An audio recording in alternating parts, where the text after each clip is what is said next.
open parentheses, that color, gusto mo mailog. Oo. Huwag ka magpapalit ito, wala ka pa rin. Meron. O, kita. Wala akong pakialam kung solo ang cellphone mo. Ang sa akin lang, sana gumawa ka ng paraan para hindi tayo nauwis natin sa pag-uusap dahil ang labo mo. Ako? Malabo? Tama na, okay? Tama na! Kumain na lang tayo. Ang malabo. Oo, ikaw. Di mo malaman kung nagbibiro ka o galit ka o seryoso. Alam mo, natatanggap ko yun ha, dahil nakala ko seryoso ka. Tapos ngayon sasabihin mo nagbibiro ka lang? Ikaw pa lang ako ng yun sa mayroong Basta! Hindi ka gumawa ng paraan. Oo na. Next time, open parenthesis slash color. Painom pa rin na. Kumain na tayo. At isa pa, paano mo iisipin na hindi ka galit naman at nagbibiro ka lang samantalang naka-all caps ang message mo? Remember?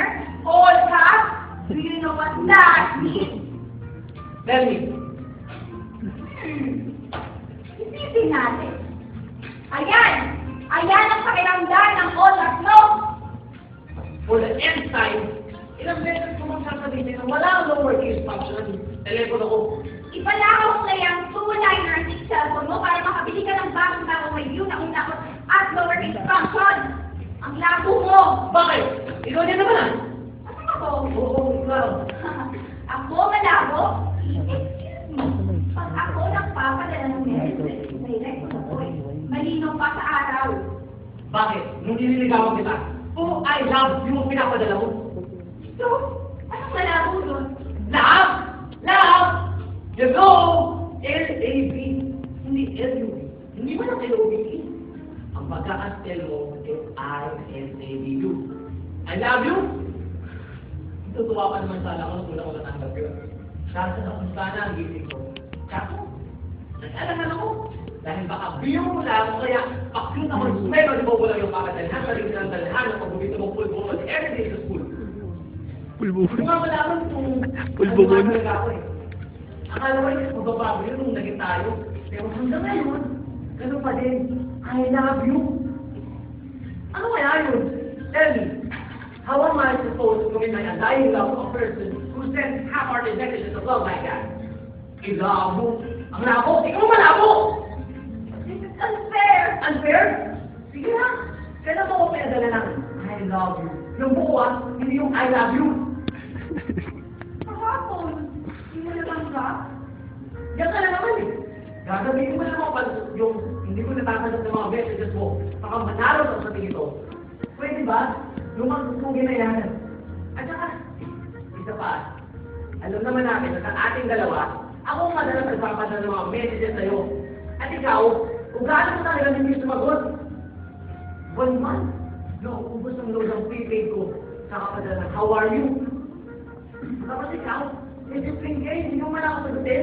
Kailangan ko na ako matakin? Pero message mo, kailangan ko sagutin. Ako na lang batang makulit. Makulit talaga ako. Mahal kita eh. Kung ganyan ka na sa Nagkakaroon ka na, kung ano nangyayari sa'yo. Kaya nga, may pinaghuhugutan yan si Marvin. Isa pa, hindi mo naman kailangan sagutin lahat ng mga pinapadala Ayaw ko ko na si Marvin. Pero siguro naman, kailangan mo sagutin yung mga, may mga question marks sa dulo, di ba?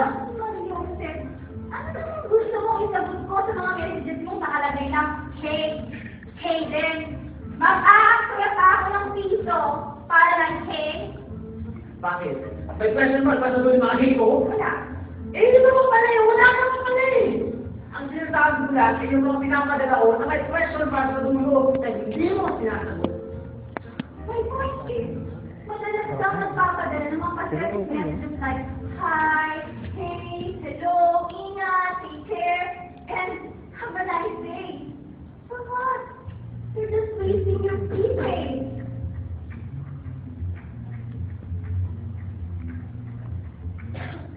Wasting my prepaid. Yan ang pala tingin mo sa mga messages ko. Sa'yo lang pala ng prepaid at isipin ka mayat na yan. Na, ipadala mo rin sa iyo ko. Pamalan sa iyo, ipa sa negosyo, trabaho. Sabihin ko kaya minsan pag-aaral ako sa pamilya ko, kapag-aaral ako sa'yo. Kala ko ikakatuwa mo. Tinignan pa na ako sa nagigilan mo. Now this is not worth it. You're hurting me. I am hurting you? Abay, ibang klase ka nga talaga eh, no? Why do you have to take your don't appreciate your pathetic messages? Pinapamukha mo sa akin na gusto lang kitang saktan. Bakit? Hindi ba? No! I never liked hurting people. Never. Especially you. Ano? How can I think idea? Let me remind you that it was you who said in this last birthday, Tima, that I am wasting my treatment on you. Of course I'm hurt. And I am too. Good. Then that is the two of us. Why do you have to read what I say the negative way? Why don't you just answer my pathetic Hindi messages? mo ba naisip na baka busy lang ako? Na I wanted to, but could not. Well. Do you think I go to the office as a couch potato? Want to see my planner? Ayan. Oh. Hour after hour, I have little things up on my sleeve and on top of my desk, nagging at me. And I still manage to think of you. And worse, entertain those thoughts. So, you never appreciate your idea that at least. Good morning. Sana nagising kita, ha? Please, FYI, visitin po ako. Precisely. Just why I know if I entertain the very thought, we'd end up sending off message to and fro. Texting and send that that will never end. And at the end of the day, we won't end up doing the task of work we were supposed to do, calling up for the next day. Don't get that. Okay, what is it? And thought it best that you wish your credits on marriage to earn their future, because it's nothing for me. Alam ko, marami ko pang kliyente kakausapin. At dahil sa negosyo mo, you can't afford wasting your money on high, pay, clothes, ingat. Take care of a nice day. Ganyan naman talaga yung mga mic sa All you see is gago the ganyan virtue. sa mga stage plays.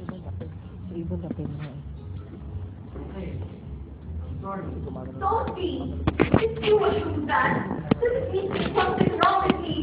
As always, you better without me. Ano? What are you saying? There's someone better without me! Ano ba? Tama na! Ano naman yan? Sorry. You're just tired. Yes. Tired of hurting people. So, pabayaan mo na ako! Oh! Sabi na tama na eh. Gusto mo. What? She said, do anything to make me happy. Well, the only thing that would make me happy is their Sa love. director. Na-joke.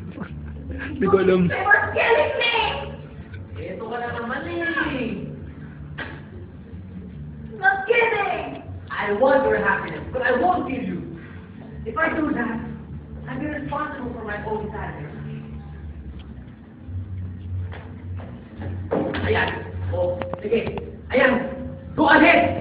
Go ahead. Fill yourself with that blood butter knife and be happy. Baka lalo mo lang ako masaktan every miserable day that I've been living without you. I hate myself!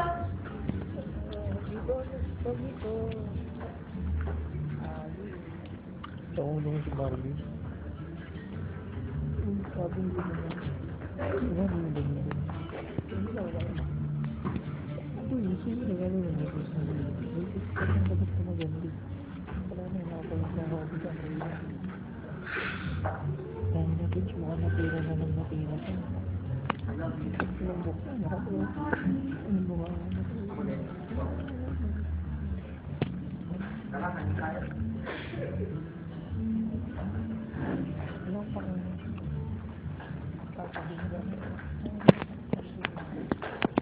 Kahit sa play man lang may harap ka, Marvin. Ano ka na yung